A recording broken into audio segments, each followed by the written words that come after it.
Hello and welcome to my channel, I Win to Lose Gaming. Zenless Zone Zero is the newest franchise created by the titan of the gacha gaming industry, Hoyoverse. And if you're super excited to try it out like I am, here's the obligatory many tips and tricks for beginners and gacha veterans alike for Zenless Zone Zero.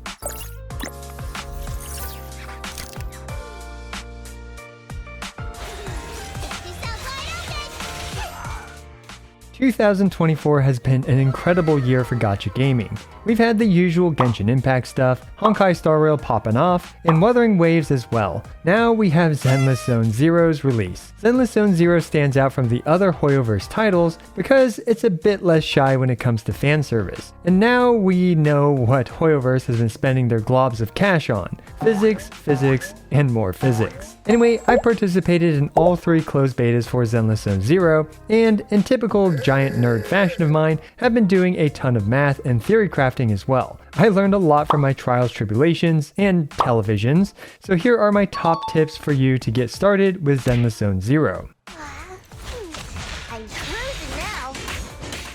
Once you begin your adventure in Zenless Zone Zero, you'll naturally make the hardest decision of any video game, choosing between one of the 2 siblings, the adorable, heroic, and very stylish Belle, or Wise. After choosing Belle, you'll then need to build up your Internaut level, or basically your account level or adventure rank for those OG Genshin players, as pretty much everything to power up your account is tied to your Internaut level. One major mistake I made in the early game in Closed Beta 3 was not prioritizing subquests. Now this isn't going to be a tutorial on the day-night system because honestly that's pretty convoluted, but just know that at each point of the day different events can happen in, well, frankly every single region, and different side quests will be available to snag. Make sure to grab every single side quest that you can. You don't have to do them immediately, but just grab them and add them to your quest log. The reason for this is because you need a certain number of yellow balls in order to rank up your proxy status. Unlike Genshin Impact or Honkai Star Rail, instead of simply needing to complete a challenge mission, you also need to collect a bunch of survey data. So as such, I highly recommend progressing through the story mode as well as grabbing side quests in order to gather these gold balls, which you get in the TV zone. Now that the game has actually been released, we can take a look at the requirements. For the previous one, where I guess it doesn't show anymore, I needed 40 of the survey data, which actually was obtainable just through playing the game as well as the recommended side quests. However, we can see that by Internaut level 30, you're going to need 100 of these balls, which are right here. So complete as many of these combat missions as well as grab these gold balls in these story quests in order to make sure that you have about 100 of them when you finally reach adventure rank 30. Now the next tip is stamina related. Stamina, or battery charge as it's called in the game, is your main way to obtain valuable resources and provides a ton of proxy experience to level up your account level. This means that you don't want to overcap on your stamina. On top of this, anything in the story mode, including combat and side quests, also don't cost stamina. So if you thought you'd be good draining your stamina via these gameplay modes, you will be disappointed. Instead, there are specific stamina missions where you can spend your stamina. Stamina regenerates at a rate of 1 per 6 minutes, and you get 10 account experience per 1 stamina spent.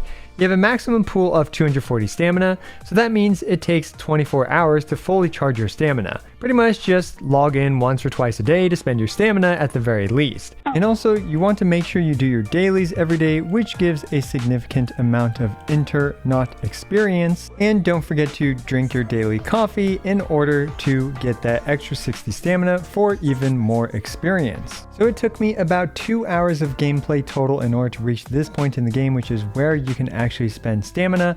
And I am a serial story skipper, so do keep that in mind. If you are a story enjoyer, it may take you a bit longer to actually reach this point, so do plan ahead in terms of if you're trying to optimize your stamina for the first day.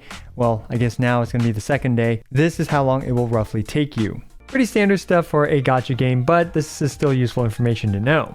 Speaking of stamina, for free-to-play players, I highly recommend against spending your premium currency on stamina. Time will come and you'll get more stamina by literally doing nothing, and you'll progress through the game. However, the main bottleneck of most people's accounts in the long run is the premium currency, or as is known in this game, the film. Film is the currency that you will use to pull for the characters that you are likely playing the game for. There's also a challenge mode when you do story quests, which is extremely optional. It does make early game progression much slower as the combat takes significantly longer. However, the combat is more difficult and engaging if you enable challenge mode. If you don't choose challenge mode, you can always do the more difficult fight versions later when you have more time, which is what I personally chose to do when I played Closed Beta 3. There are some things to keep an eye out for in the overworld. You'll often see fellow agents in the streets, and if you see them, I do recommend talking to them as it builds friendship, which allows you to unlock some nifty things. As for exactly what it unlocks, well, you will be able to unlock their pause screen wallpaper, which is nice, but I haven't unlocked any yet. And perhaps more goodies await as well. On top of grabbing every side quest in the early game, you also find hidden items and various NPC events in the overworld. These will often give you various rewards, so I highly recommend them if you have the time to be thorough in the overworld and to eventually visit every area at every time of the day, which is a lot of effort, but hey, you will get some rewards for it. And again, the day-night cycle will impact what events are available, so keep an eye out for that.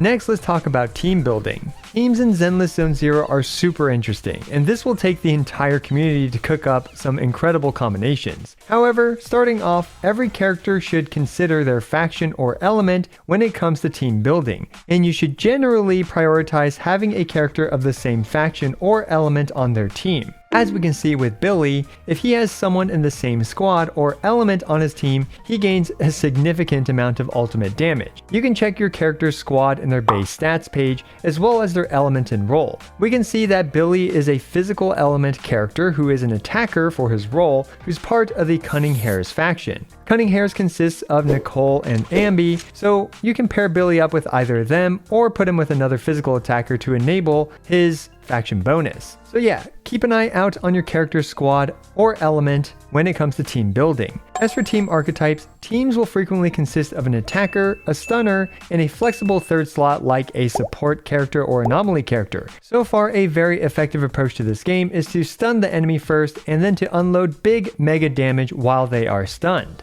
And of course, stunners are the best for doing this, and attackers are the best for doing tons of damage. There are of course other team archetypes that I haven't fully explored yet, but do look promising, like teams based on anomaly and disorder, but those are discussions for another day and are very complex for a video like this. Anyway, as of making this video, I'm not entirely sure what the endgame will look like, but if I had to guess, there will be a difficult Abyss-like mode requiring 2 built teams and favoring different elements depending on the banner cycle. So yeah, typical endgame MiHoYo stuff. Also, as of release, it's hard to go too wrong with investing into, honestly, any of the characters. Although to be safe, I would focus on no more than one role of each element. For example, if you have Korn, Billy, and Nikomata, who are all physical attackers, it might not be the best idea to build all 3 of them on the same account for obvious reasons.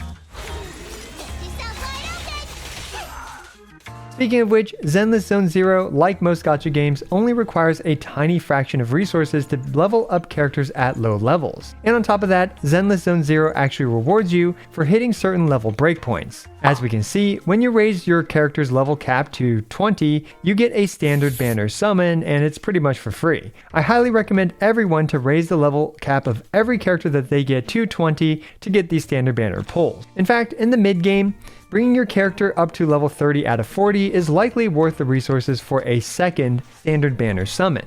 So don't worry too much about leveling a bunch of characters in the early game, as you'll still get cost-effective rewards in the form of standard pulls, at least up to level 30 out of 40.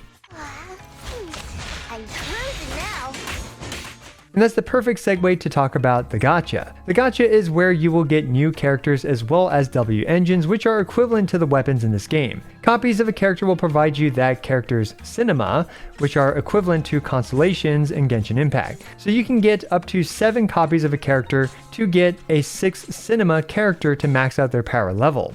There will be a standard banner with a beginner's promotion, which guarantees an S-rank agent in 50 pulls. This should be your priority in the early game, as the S-rank agent will have a strong influence on who you will focus your resources on in the longer term. The character banners will likely have a 90 pull hard pity, with soft pity starting around the 70-ish pull counter or so. And at 300 standard banner pulls, like Honkai Star Rail, you can select one of the standard banner characters, of which are Grace, Rina, Coleta, Nekomata, Soldier 11, and Lycone.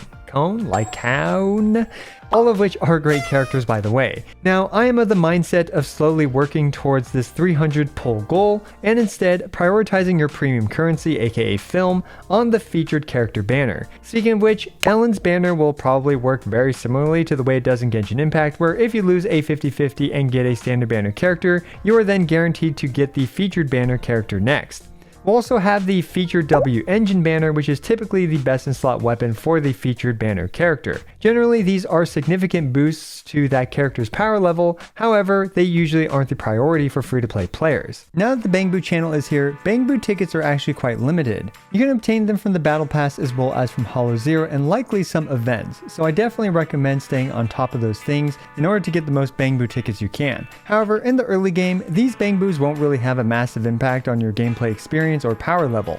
Honestly, I do think it's a bit more optimal to actually save your Bangboo tickets until we have a better idea of what the best Bangboos are and what teams you really plan to use in the long run. But at the same time, it won't really be a huge deal either way. The nice thing about the Bangboo banner is that the rate appears to be 100% guaranteed for you to get the S-rank Bangboo that you actually selected. Now over here, you will unlock the gadget store pretty shortly after you start playing the game, and I find it really bizarre that they have these B-rank WEngines in the gadget store, which you can use these things, the WEngine chips, to actually craft, because these are just a complete bait. None of these are worth crafting in any form or shape, because you will get plenty of these in the gacha. Honestly, I don't know why they're even in here. They should just remove them, because a lot of new players will get them thinking that they should. But really, you should absolutely be focusing on the A-rank WEngines instead to fill in the gap of perhaps some WEngines that you might be missing for your team. And the next tip is overall what I think is the most important tip of this video. Let's say you've just joined a 42-kilometer run or 26 miles for my fellow hamburger slurpers, and you start off sprinting as fast as you can. Well, you're going to be sorely disappointed as you're barely any closer to that finish line. These gacha games are a marathon and not a sprint, and rushing these can lead to poor financial decisions. Believe me, I'm an expert at this. And it's easy to fall into the psychological traps that these games provide. You'll start to be tempted to refresh your stamina to level up your character just a bit more, pull on banners you shouldn't, and then possibly even swipe that credit card. And well, there's honestly nothing wrong with spending money if you have the means to do so, but for free-to-plays, I highly recommend patience. In Genshin Impact, long-time free-to-plays are able to complete the hardest content in the game and pretty much get any character that they actually want. And Zenless Zone Zero will likely be similar, as long as you're patient. Yes, the game is shiny and Ellen's tail is shiny, but time will fly by faster than you expect, reruns will happen, and you'll reach that finish line just like the rest of us. And this leads me to my very last tip. Don't sweat it. Yes, this might be a little bit contradictory to my early min-maxing tips, but first of all, Zenless Zone Zero is a game. Sure, you might regret getting a certain 5-star character or building 3 physical attackers, but stamina will replenish, you'll get more film, and everything will be okay. Or not, and you can just uninstall. Either way, don't worry too much about it, you won't ruin your count, and most importantly, have fun. As always, I appreciate every single one of you. This is I Win to Lose, signing out.